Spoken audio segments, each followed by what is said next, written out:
উচ্চতার নিরিখে বায়ুস্তরের বিন্যাস।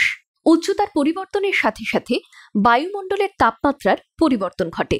এই পরিবর্তনের নিরিখে বায়ুমণ্ডলকে বিভিন্ন স্তরে বিভাজিত করা হয়েছে। ট্রপোস্ফিয়ার বায়ুমণ্ডলের এই স্তরটি ভূপৃষ্ঠের সবথেকে কাছে অবস্থিত। পৃথিবীর উপরিভাগ থেকে প্রায় 17 কিলোমিটার উচ্চতা পর্যন্ত এই স্তরটি বিদ্যমান। এই বায়ুস্তরে প্রতি কিলোমিটার উচ্চতা বৃদ্ধির সঙ্গে সঙ্গে 6.5 ডিগ্রি সেলসিয়াস তাপমাত্রার হ্রাস ঘটে। যেহেতু এই বায়ুস্তরের তাপমাত্রা পরিবর্তনশীল, সেহেতু মেঘ, ধূলিকণা, বায়ুর পরিচলন স্রোত, ঝড় বৃষ্টি ইত্যাদি এই স্তরে দেখা যায়। এই বায়ুস্তরকে আমরা ক্ষুব্ধমণ্ডল নামেও অভিহিত করে থাকি। এই বায়ুস্তরে ধূলিকণার অবস্থিতির জন্যই আকাশ আমাদের কাছে নীল রঙের দেখায়। ট্রপোপজ হলো এই বায়ুস্তরের উপরিভাগের সীমানা। ট্রপোস্ফিয়ারে উষ্ণতার তারতম্য 15 ডিগ্রি সেলসিয়াস থেকে 55 ডিগ্রি সেলসিয়াসের মধ্যে সীমাবদ্ধ থাকে। পৃথিবীর বিষুবরেখায় ট্রপোপজের উচ্চতা থাকে 9 মাইল, অর্থাৎ 15 থেকে 16 কিলোমিটার। এই উচ্চতায় 3 মাইল বা 5 থেকে 6 কিলোমিটারে পরিণত হয় উত্তর এবং দক্ষিণ মেরুতে।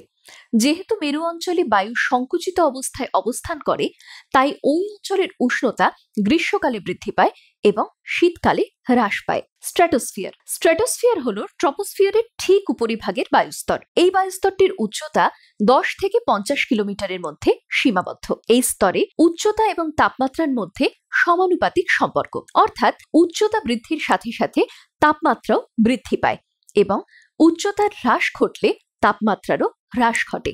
এই অঞ্চলের সীমানা বরাবর স্ট্র্যাটোপজ অবস্থিত। এই অঞ্চলের তাপমাত্রা সাধারণত 0 ডিগ্রি সেলসিয়াস অথবা 32 ডিগ্রি ফারেনহাইট থাকে। পরিচলন স্রোত এই অঞ্চলে সৃষ্টি হয় না এবং এখানে মেঘ, জলীয় বাষ্প ইত্যাদি অনুপস্থিত। বিশেষত এই কারণটির জন্যই এই অঞ্চলটির আরেকটি নাম শান্তমণ্ডল। একে শান্তমণ্ডল বলেও অভিহিত করা হয়ে থাকে। মেসোস্ফিয়ার স্ট্র্যাটোস্ফিয়ারের উপরিভাগকে আমরা মেসোস্ফিয়ার বলে অভিহিত করে থাকি এবং এই স্তরটি 50 থেকে 80 কিলোমিটার এলাকা জুড়ে বিস্তীর্ণ থাকে। উচ্চতা বৃদ্ধির সাথে সাথে মেসোস্ফিয়ারে তাপমাত্রার হ্রাস ঘটতে দেখা যায়। বায়ুমণ্ডলের সর্বনিম্ন তাপমাত্রা হল -95 ডিগ্রি সেলসিয়াস বা -139 ডিগ্রি ফারেনহাইট, যা এই বায়ুস্তরে দেখা যায়। এই স্তরের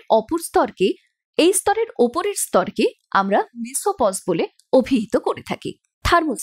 থার্মোস্ফিয়ারের অবস্থান মেসোপজের ঠিক উপরিভাগে এবং এই স্তরটি 85 থেকে 450 কিলোমিটার এলাকা জুড়ে বিস্তীর্ণ থাকে।